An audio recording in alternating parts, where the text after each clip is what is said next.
In the kingdom of Aurelian, there lived a knight named Sir Aldrin, loyal, brave, and known for the quiet fire in his eyes. He had served the royal family since he was barely old enough to wear armor. And though he fought in many battles and protected many nobles, nothing ever challenged his heart more than Princess Alara. Princess Alara was bright like sunrise, gentle in her words yet strong in her choices. She and Aldrin grew up under the same castle roofs, walking the same stone corridors.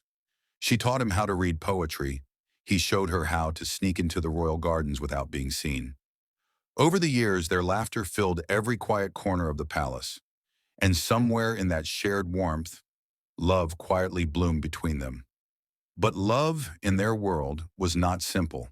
A princess was expected to marry a prince, someone who could strengthen alliances and secure peace. A knight, no matter how brave, could not take his place in the royal bloodline. Both Aldrin and Alara knew the rules carved by the kingdom's traditions, yet their hearts still spoke in their own language. One evening, the king announced that Princess Alara was to marry Prince Rowan of the Northern Isles.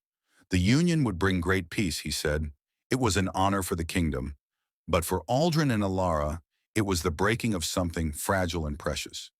Alara accepted her duty with quiet grace, though her eyes dimmed each time she passed Aldrin in the halls.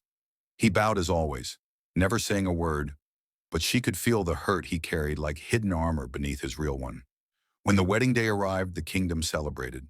Lanterns glowed across the palace courtyard, musicians played soft melodies, and nobles danced under the silver moon. Prince Rowan stood tall and smiling beside his new bride, proud of the beginning of their union. Sir Aldrin, however, was assigned to stand guard along the entrance of the grand hall. He held his spear, helmet hiding his face, posture firm and unmoving. It was his duty, and he fulfilled it with the discipline expected of a knight of Aurelian. But duty did not silence his heart.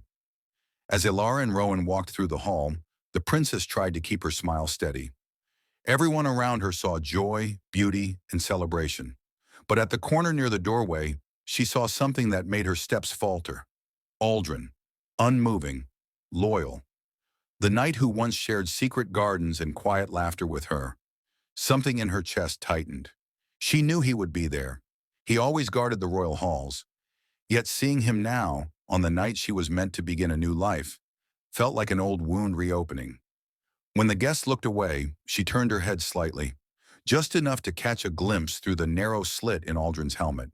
And there, hidden from the world but not from her, she saw it. If you're still watching, hit like and follow. A single tear sliding down his cheek. He did not shift. He did not break formation. But the tear told her everything he could never say. Ilara's breath hitched, but she straightened her shoulders and kept walking. She had to. The kingdom depended on her. Aldrin kept his eyes forward, the tear cooling against his skin. He whispered a silent wish into the darkness of his helmet, that she would be happy even if his heart remained standing in the shadows. And so the night continued, the music playing, the people celebrating, while two hearts stood only a few steps apart, yet separated by duty, destiny, and the weight of a crown.